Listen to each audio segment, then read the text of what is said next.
지금 우리나라 기독교는 여러분들이 많이 들어서 아시겠지만은 1885년 언더우드와 아펜셀러가 인천에 상륙하면서 시작된 것으로 됩니다. 그러면 우리가 가만히 돌아보면 정말 을사보호조약이 1905년입니다. 불과 20년 지났을 때입니다. 한일합방이 1910년 같으면 25년이 지났을 때에 한일합방이 되어지고, 거기다가 1919년 3.1 독립운동을 할 때면 결국 뒤끝에야 34년입니까? 그렇게 되었을 때인데, 여러분들이 아시는 대로 그 당시에 민족의 지도자라고 하는 독립운동에 앞장섰던 분들 중에 거의 절반이 기독교입니다. 거기에 어디에서 잘 표현되느냐 하면은 독립선언서의 33인 대표 중에 16분이 기독교인입니다. 이건 엄청난 사실이죠. 이런 과정을 통해서 우리 하나님께서 8.15 해방을 주셨는데, 5년 후에 1950년 6.25 동란이라고 하는 한국 전쟁이 발발했습니다.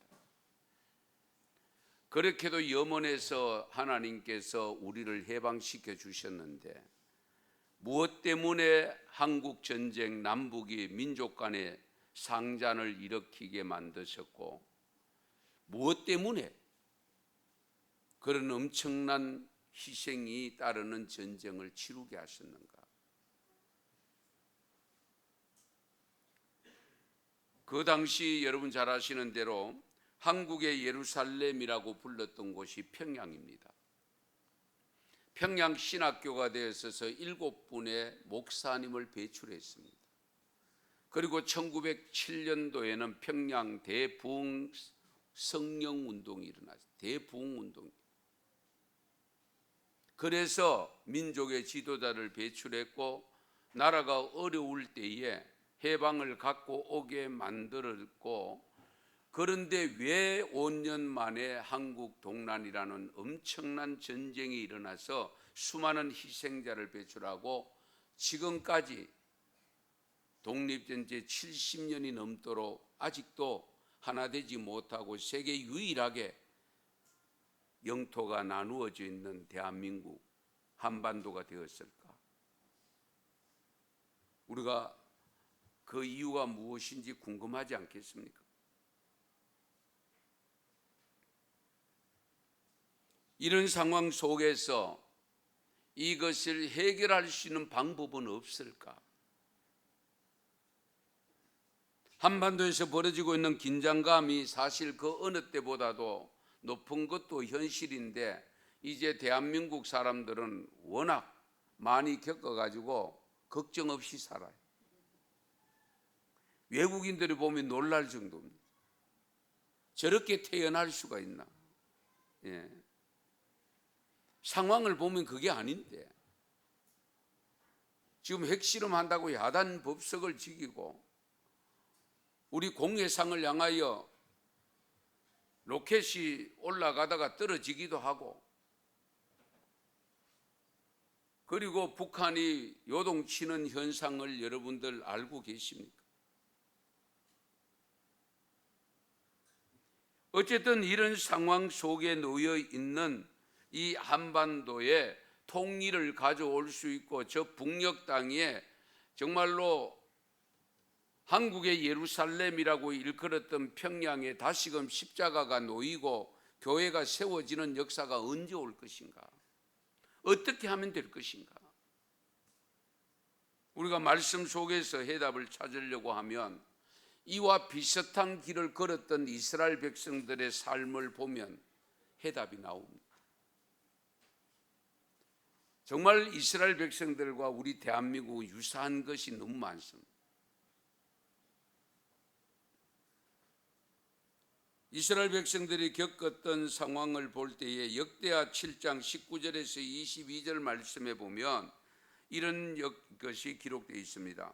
그러나 너희가 만일 돌아서서 내가 너희 앞에 둔 내 율례와 명령을 버리고 가서 다른 신들을 섬겨 그들을 경배하면 내가 너희에게 준 땅에서 그 뿌리를 뽑아내고 내 이름을 위하여 거룩하게 한 이 성전을 내 앞에서 버려 모든 민족 중에 속담거리와 이야기거리가 되게 하리니 이 성전이 비록 높을지라도 거리로 지나가는 자마다 놀라서 이르되 여호와께서 무슨 까닭으로 이 땅과 이 성전에 이같이 행하셨는고 하며 대답하기를 그들이 자기 조상들을 애굽 땅에서 인도하여 내신 자기 하나님 여호와를 버리고 다른 신들에게 붙잡혀서 그것들을 경배하여 섬김으로 여호와께서 이 모든 재앙을 그들에게 내리셨다 하리라 하셨더라.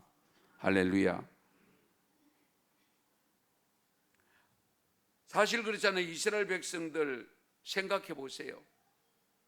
아브라함과 이삭과 야곱에게 약속한 그 가나안 땅에 들어가면은 팔자 고칠 줄로 알았는데 하나님이 그렇게 복을 주시려고 그곳까지 인도했는데 430년 동안 애굽 종살이 하던 것을 끄집어내 가지고 40년 동안 광야 생활하면서 불평하고 원망하던 신앙 믿음의 선배들을 다 죽게 만들고 나름대로 참신하다고 생각하는 백성들이 분명히 건너갔는데도 불구하고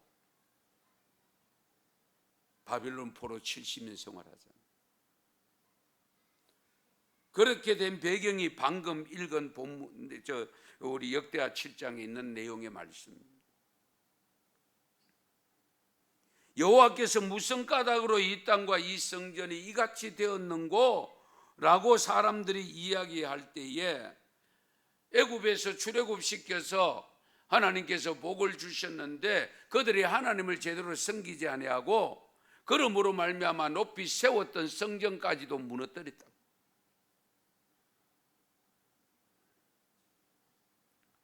예레미야 2장을 보면 당시 이스라엘 백성들의 처지가 어땠는가를 알 수 있는데요.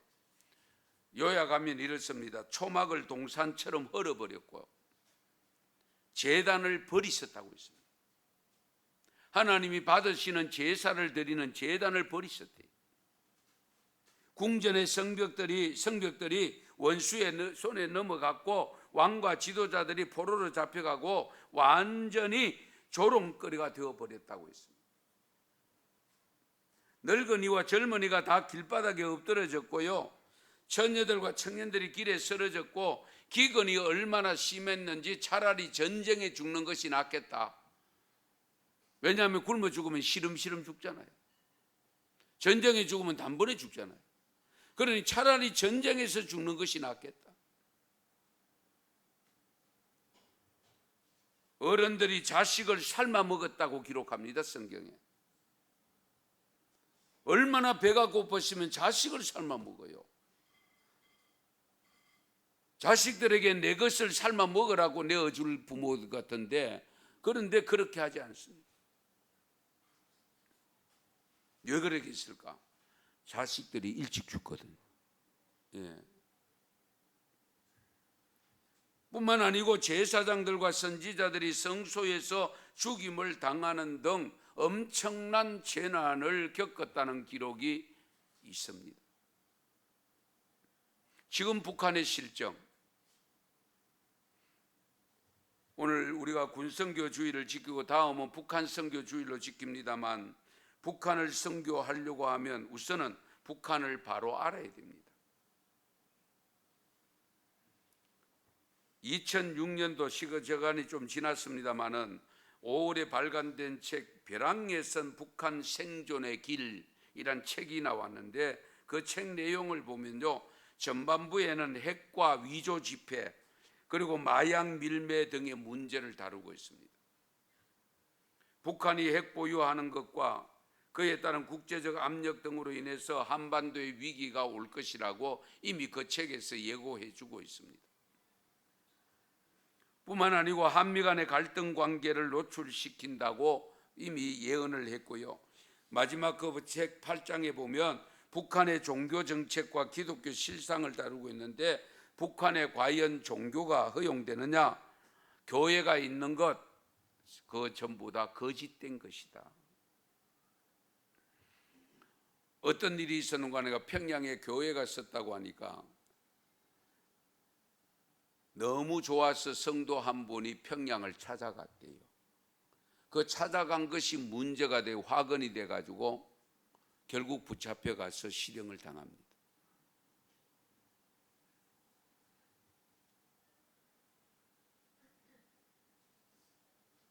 하여튼 우리가 지하교회라는 단어를 쓰고 있지만 지하교회가 있는 것은 분명하지만 성경책 소유할 수도 없고 어쨌든 찬송을 부르는 소리라도 들리면 즉각 구속을 당하고 언제 생명이 끊어질지 모릅니다. 그래서 1990년부터 탈북하기 시작한 탈북민들이 50만을 넘어서 지금은 숫자 파악이 제대로 안 되고 있습니다. 그런 가운데도 1년에 중국은 그가 탈북자들 중에서 수천 명씩을 북한으로 돌려보내는 일을 하고 있습니다. 그들이 북한에 가면 어떻게 될까요? 생사를 알지 못합니다. 물론 재탈출하는 경우도 없지 않아 있습니다.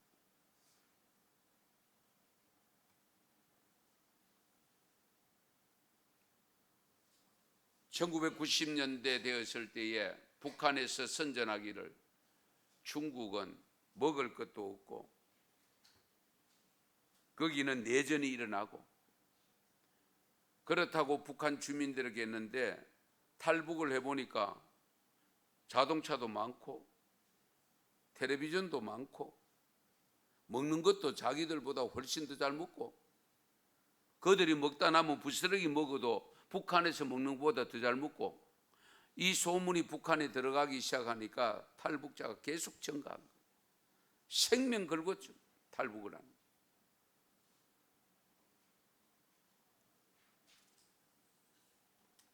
기근이 얼마나 심했으면 자식을 잡아먹겠습니까? 최근에 D일보에서 지금은 고급 공무원들이 탈북하기 시작했다는 기사가 실렸습니다. 고급 공무원. 그들은 해외에 좀 더 일반 백성들보다 더 잘 알잖아요. 자기 자녀를 위해서 자기의 미래를 위해서 그들이 지금 탈북하기 시작했다고 하는 기사를 실으면서 어쨌든 남북 통일이 언제 올 것인가가 대단히 우리에게는 궁금하게 되었습니다. 이런 상황에 있는 우리 한반도에서 살아가는 우리를 향하여서 하신 말씀, 오늘 우리나라 한반도에 주시는 하나님의 처방책, 오늘 두 말씀에서 찾아보려고 합니다. 왜냐하면 이스라엘 백성들이 겪었던 상황과 우리나라가 겪고 있는 상황이 대단히 비슷하고 유사한 점이 많기 때문에 그렇습니다. 그러면 지금 한반도에 일어나는 상황과 같은 이런 일들이 이스라엘에게 발생했을 때 그 처방 방법이 어떤 처방이었느냐? 우선은 첫 번째로 회개를 해야 됩니다. 회개입니다. 회개가 따라야 됩니다. 나라가 사는 길 회개입니다. 가정이 사는 길 회개입니다. 내가 사는 길 내가 회개하는 겁니다. 그런데 오늘날 회개가 많이 줄어들고 회개하라는 메시지도 줄어들고 회개를 양심의 가책 느낀 정도를 가지고 회개했다고 하는데요, 아닙니다. 오늘 요엘서 2장 12절 13절 말씀에 보면 여호와의 말씀에 너희는 이제라도 금식하고 울며 애통하고 마음을 다하여 내게로 돌아오라 하셨나니 너희는 옷을 찢지 말고 마음을 찢어라. 마음을 찢어라. 너희 하나님 여호와께로 돌아온. 이스라엘 백성들이 제사 안 지냈습니까? 제사 다 지냈어요. 그런데도 돌아오라. 그 말씀은 무슨 말씀입니까? 제단 앞에 있는 그 제사가 진정한 제사가 아니었고 진정한 믿음이 아니었다, 그 말씀입니다.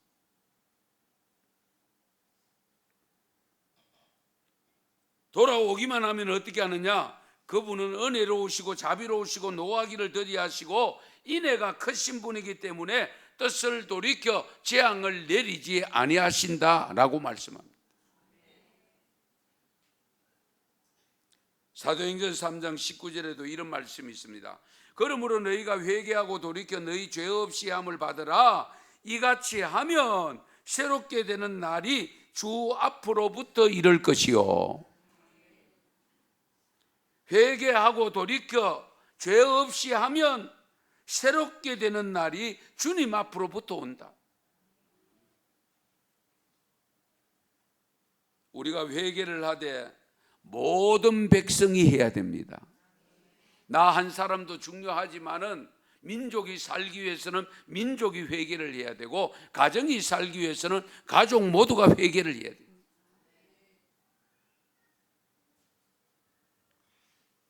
오늘 요엘서 2장 15절에서 17절 말씀도 같이 다시 한번 읽겠습니다.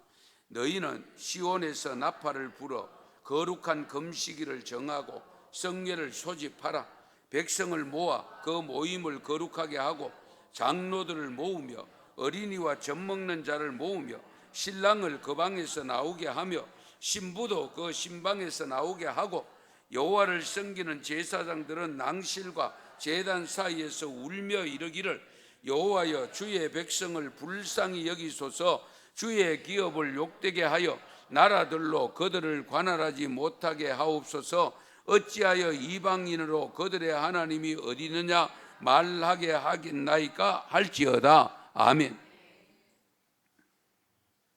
회개를 하되 제사장부터 장로부터 어른부터 아이들까지 거기다가 신랑 신부들까지도,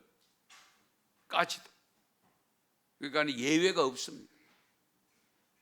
모두가 다 나오라. 우리가 그토록 피를 흘리는 순교자들을 많이 배출한 일제식민지 이 시대와 맞서서 결국 해방을 주셨던 그 하나님, 왜 6.25 동란을 주셔서 대한민국을 그렇게 어렵게 만드셨는가? 우리는 그 시대에 어리거나 없었거나 그래서 잘 모르지만은 남겨놓은 기록들이 있습니다. 여러분 잘 아시는 우리 손양원 목사님, 순교한 손양원 목사님, 6.25 당시에 인민군에 체포되기 직전에 작성한 설교 원고가 있는데요, 6.25가 발발하게 된 원인은 국가 지도자가 지은 죄 때문이고 민족의 지도자가 지은 죄 때문이고 미군정의 잘못된 정책 때문이고 그리고 기독교의 죄악들 때문이다 라고 지적을 했습니다. 그러면 특히 기독교의 죄악은 구체적으로 어떤 죄악이냐? 그 당시에 그토록 희생자를, 순교자를 많이 배출해서 8.15 해방까지 가져오게 했는데 그 짧은 기간에 도대체 무슨 죄를 많이 지었느냐? 기독교가 저지른 죄를 첫 번째는 기도의 부족. 해방되기까지는 그렇게 기도하더니만 해방되고 나서 기도 안 해버려. 답답할 때는 주야 하고 외치더니만은 그 일 해결해 줬더니만은 기도 안 해버려. 그런 경우가 우리 개인적으로도 많이 있지 않습니까?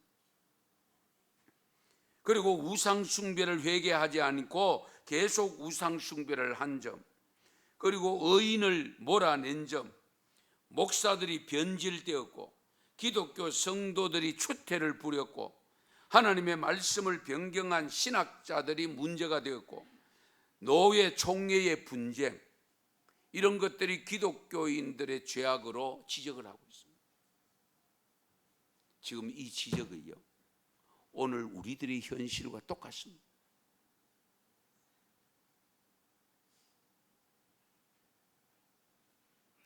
결국 6.25 동란은 교회가 교회로서의 사명을 제대로 감당하지 못하고 그렇게 일제시대 식민지 시대에 있을 때에 순수하게 기도하며 외쳤던, 그러면서도 순교당하기까지 하면서도 나라와 민족을 위해서 섬겼던 그들이 돌아가시고 난 다음에 남은 사람들이 신앙이 제대로 되지 않았다는 거예요.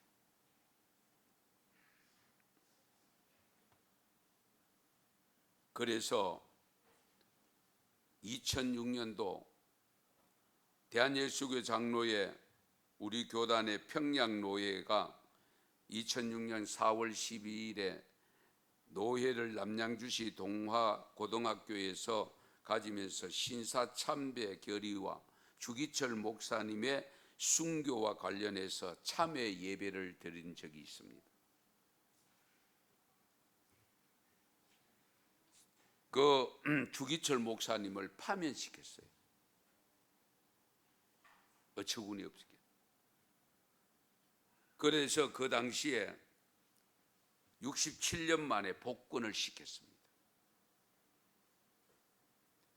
평양노회가 1939년 12월 19일 신사참배 거부한다는 이유로 평양 산정영교회를 담임하던 주기철 목사님을 목사직 파면으로 했거든. 신사참배 안 한다고. 얼마나 가관입니까? 그것을 우리 후손들이 다시 회개하고 그 주기철 목사님의 목사를 다시금 위치에 올려놓았습니다. 우리가 파면시켰다고 하나님도 파면시켰을까요? 상관없는 일이겠지만, 그러나 진정한 우리의 잘못을 회개하는 입장에서 후손들이지만은 그래서 주기철 목사님을 목사직에서 다시 복권시키는 그 일을 감당했던 겁니다. 그날 복권시킬 때에 주기철 목사님의 가족들 다시금 초청해서 그 가족들이 지켜보는 가운데서 그 참회의 기도 시간을 가졌다는 사실입니다. 우리가 회개하고 북한에 있는 수많은 백성들이 회개하면 통일의 날이 올 것입니다. 그렇지 않으면 또 어떤 경우가 주어질지는 아무도 모릅니다. 그런 의미에서 오늘 살아있는 우리 기독교인들이 정신 차리고 말씀으로 돌아가 회개 운동이 일어나야 됩니다. 그래서 지금 전국적으로 기도 운동이 새롭게 일어나고 있는 여러 가지 현상들이 몇 가지가 있습니다만, 이 시간 말씀을 드리지 못합니다만은 어쨌든 그런 운동들이 지금 일어나고 있습니다. 우리 하나님은 회개만 하기만 하면 은혜로우시고 자비로우시고 노하기를 더디하시는 하나님, 인애가 크신 하나님이기 때문에 징계를 내리려고 하던 것도 재앙을 내리지 않으려고 돌이키신다고 했습니다. 그런 놀라운 역사를 경험하고 체험하는 우리 민족이 될 수 있기 바랍니다. 그 다음에 두 번째로 이 한반도에 필요한 것이 뭐냐? 하나님의 말씀입니다. 말씀이 필요합니다. 아모스 8장 11절에서 13절에 이런 말씀이 있습니다. 주 여호와의 말씀이니라. 보라, 날이 이럴지라 내가 기근을 땅에 보내리니 양식이 없어 주림이 아니며 물이 없어 갈람이 아니요 여호와의 말씀을 듣지 못한 기갈이라. 사람이 이 바다에서 저 바다까지 북쪽에서 동쪽까지 비틀거리며 여호와의 말씀을 구하려고 돌아다녀도 얻지 못하리니 그 날에 아름다운 처녀와 젊은 남자가 다 갈하여 쓰러지리라. 말씀의 기근, 말씀의 기갈을 느낀다. 북한이 왜 저렇게도 처절할 만큼 기근이 심하냐? 양식의 기근은 결국 하나님의 말씀의 기근이 원인이 된다는 것, 이 점을 염두에 두셔야 됩니다. 복음이 들어가야 됩니다. 저 북한에 말씀이 들어가야 됩니다. 그러므로 복음의 통로를 만들어 가야 됩니다. 말씀을 들어가지 않고는 변할 길이 없습니다. 오늘 읽은 에스겔 선지자를 통하여 환상으로 보여주셨던 마른 뼈 사건, 우리가 너무 잘 아는 말씀 아니겠습니까? 이 마른 뼈는 당시에 이스라엘 백성들의 영적 상태를 표현한 겁니다. 말씀이 들어가니까 뼈들이 이어집니다. 이 뼈 저 뼈가 제자리에 찾아 들어가서 뼈가 이어지고 살이 붙고 가죽까지 붙었다고 했습니다. 그런데 생명이 없어.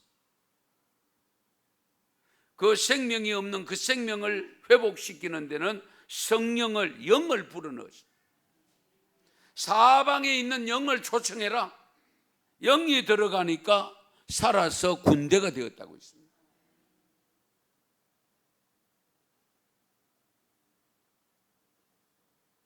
혹시라도 저와 여러분의 신앙, 한국 교회의 성도들의 신앙 상태, 혹시 말씀의 기근은 느끼지 않습니까? 말씀을 제대로 먹지 못하고 있는 것은 없습니까? 육은 살이죄가 포동포동한데 영은 갈라여 곧 바람만 불면 넘어질 것 같은 그런 앙상한 모습은 아닐는지요. 우리가 깊이 헤아리셔야 됩니다. 그래서 이스라엘 백성들에게 말씀을 전하라고 했고, 말씀이 들어가면 뼈들이 붙었습니다. 살이 붙었습니다. 가죽이 붙었습니다. 말씀이 들어가요.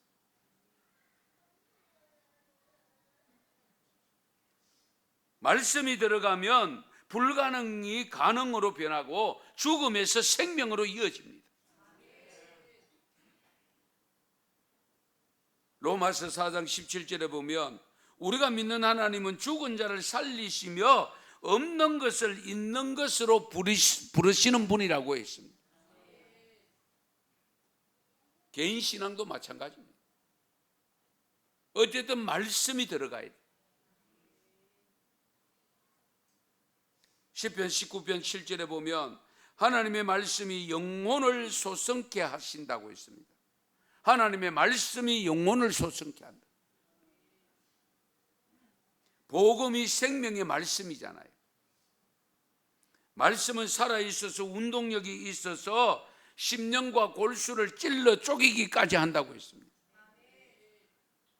말씀이 있던 북한 땅이 말씀이 사라지니까 저 모양이 된 겁니다.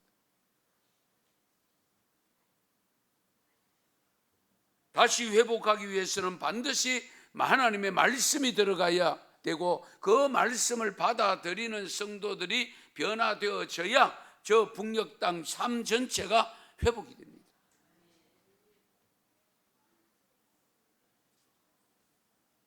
저 북녘 땅에 말씀이 들어가면 얼마든지 일어날 수 있다는 사실을 기억하셔야 됩니다. 지금은 붉은 사상의 군대가 되어 있지만 말씀이 들어가서 변화되기 시작하면 십자가 군병으로 바뀔 겁니다. 그러기 위해서 우리가 군복음화를 시켜야 됩니다. 우리나라 군인들이 먼저 말씀으로 무장해야 돼요. 다른 건 무장, 무기 가지고 무장하는 것 그 이상으로 말씀을 무장하고 십자가 군병이 되어서 나가면 하나님이 진두지휘를 하면 생명 잃지 않고도 해침을 당하지 않고도 얼마든지 통일의 그날이 올 수 있습니다. 그걸 우리는 평화통일이라고 합니다. 이 평화통일이 되려고 하면 결국 말씀으로 복음으로 통일이 되어져야 됩니다. 이 점을 염두에 두셔야 돼요.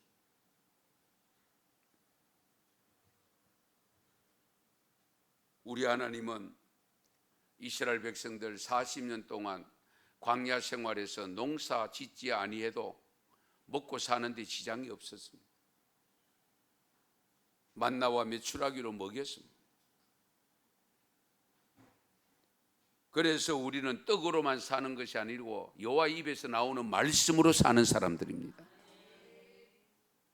떡으로만 사는 것이 아니고 밥으로만 사는 것이 아니고 여호와 입에서 나오는 말씀으로 사느니라. 영이 살아야 육이 삽니다. 왜? 육은 영을 보관하고 있는 그릇이거든. 영이 없는데, 영이 죽었는데 뭐 육이 필요하겠어요? 그러므로 우선은 성도 여러분, 저와 여러분은 항상 말씀을 가까이 하고 말씀이 내 안에서 역사해서 정말 하나님께서 생명을 주시는 그 말씀을 받아서 내가 먼저 살고, 그리고 가족들이 그 말씀을 가까이 해서 가족이 살고, 우리 언성교회가 말씀을 가까이 해서 언성교회가 살아서 대구를 살리고 대한민국을 살려고 저 북녘 땅을 살리는 데 쓰임받는 성도가 되고 교회가 될 수 있기를 바랍니다. 그런데 말씀만 가지고 안 돼. 오늘도 본문에 말씀 가지고 뼈가 붙기는 붙었는데, 살도 붙고 가죽도 붙었는데 아직 생명이 없었다고 했습니다. 그러면 어떻게 해야 되느냐? 성령 충만 받으셔야 됩니다. 성령 충만. 어제도 제가 간증을 하겠는데요, 오후에 제가 동성로의 현장에 갔었습니다. 이따가 설교 준비하다가도 아무래도 마음이 쇠해서 나갔더랬습니다. 거기 그분들이 퀴어 축제하는 그 현장에는 아예 법이 그랬대요. 그 현장에는 가서 방해를 못한대요. 그래서 그 주위에 사방에 각 교회에서 나온 분들이 일렬로 양쪽에 중간에 거리를 두고 쫙 십자가 형태로 뭐 여러 형태로 여러 교회들이 T4서까지 구입해서 있고, 그리고 그 주최 측에서 준비한 동성애 반대하는 이런 것을 들고 있는 장면 5시까지 했습니다. 오후 5시까지. 오전부터 했어. 그때에 제가 나갔는데 마침 교계에 활동하는 장로님 한 분하고 대화를, 그 거리에 있으면서 대화를 하는데요, 그분도 공무원 출신인데 정말 나름대로 교회에 와서 말씀의 은혜를 받고 하는데 직장에 막 가면 무너졌다. 진급하기 위해서는 또 윗사람 거슬리면 안 되니까 가가 한잔 하라면 한잔 하고, 그것이 늘 고민으로 다가왔고 그걸 이실 짓고 저한테 고백을 하더라고요. 그런데 어느 날 성령을 강하게 받았대. 성령을 받고 난 다음에 회개가 되어지고, 그리고 오늘 삶이 되어졌다 하는 고백을 제가 직접 들었어요.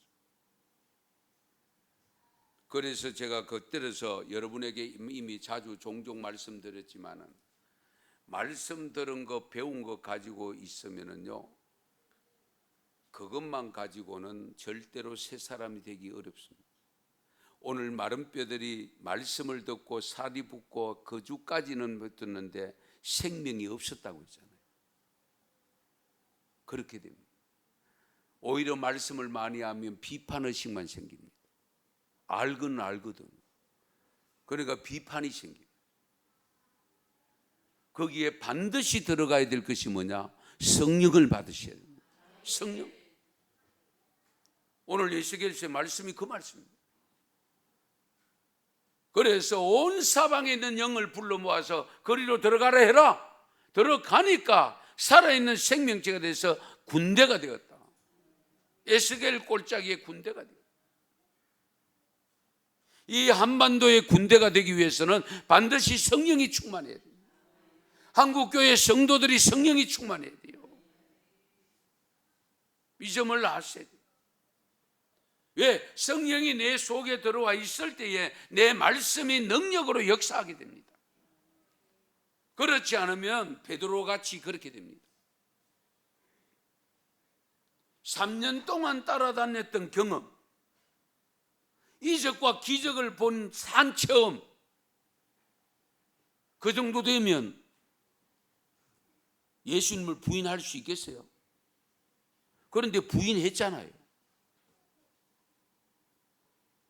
그런데 예수님께서 마지막 40일 있다가 성천하시면서 내가 가면 보혜사 영을 보내줄 텐데 그 영을 받기 전까지는 너희들이 이 성 예루살렘을 떠나지 말아라 라는 그 말씀에 순종해서 마가다락방에 모여서 일주일 동안 기도하면서 오순절 날에 성령이 임했을 때에 베드로가 어떻게 합니까? 완전히 다른 사람으로 바뀌었습니다. 말씀의 능력이 나타났습니다. 3,000명이 회개했습니다. 설교할 때에 사람들이 어떻게 합니까? 우리가 어찌할꼬? 회개하고 복음을 믿어라. 그렇게 담대하게 전할 수 있고, 그리고 붙잡혀 갔습니다. 요한하고 훈방 조치합니다. 다시는 나가서 예수를 메시아라고 그리스도라고 전하지 말아라 라고 했을 때에 베드로가 담대하게 말합니다. 내가 너희 말 듣는 것이 옳으냐 하나님 말씀 듣는 것이 옳으냐 판단해봐라. 그러나 듣고 본 것을 말하지 아니할 수 없노라. 할렐루야. 이런 용기, 이런 능력이 어디서 생겼느냐? 성령을 받았기 때문에. 반드시 성령 받으셔야 돼요. 신앙 경력 따지지 마세요. 직분 따지지 마세요. 그것 가지고 천국 가는 게 아닙니다. 반드시 성령을 받아서 내가 새 사람이 되어야 돼요. 이 한반도와 진정으로 그렇게 되려면 새 사람이 되어져야 돼요. 오늘 본문 9절 이하에 보면 또 내게 이르시되 인자야 너는 생기를 향하여 대언하라. 생기에게 대언하여 이르기를 주 여호와께서 이같이 말씀하시기를 생기야 사방에서부터 와서 이 죽음을 당한 자에게 붙어서 살아나게 하라 하셨다라. 이에 내가 그 명령대로 대언하였더니 생기가 그들에게 들어가매 그들이 곧 살아서 나서 일어나 서는데 극히 큰 군대더라. 할렐루야. 뭐 다른 더 이상 말씀 드리지 않아도 되겠죠. 사랑하는 성도 여러분, 한국 교회가 새롭게 살아나야 한반도를 새롭게 만들 수 있습니다. 그러기 위해서 회개 운동이 일어나야 되고 말씀을 가까이 해야 되고 그러면서 성령을 받으셔야 됩니다. 이것이 나를 살리는 길이고 가정을 살리는 길이고 교회를 살리는 길이고 이 민족을 살리는 길입니다. 이 점을 놓치면 안 돼요.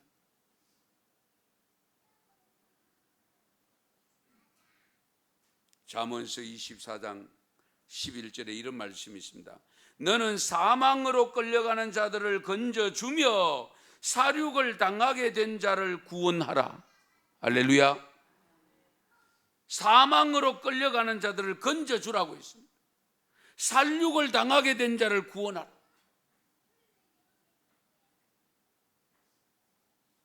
저 북녘 땅 굶주림에서 시달리고 있는 백성들 건져내야 되지 않겠습니까? 굶어 죽어가는 백성들이 얼마인데 내 핵개발한다고 그 비용이 얼마나 드는지 모르겠습니다만은 그 하나를 쏘아 올리면 아마 제가 볼 때는 수천 명, 수만 명이 먹고 살 것 같은데 저러고 앉아 있으니까 안타까운. 아무쪼록 성도 여러분, 오늘 주신 말씀을 생각하시면서 저 60만 대군 우리나라 군인들에게 복음이 전달되어져서 군인들이 복음으로 무장, 말씀으로 무장하고 성령으로 무장해서 십자가의 군병이 되어지고 저들이 무기로 대항하는 것이 아니라 진정 하나님의 능력으로 저들을 북한을 대항해서 평화 통일을 이루는 역사가 이 한반도에 일어나기를 축원합니다. 축복합니다. 기도드리겠습니다.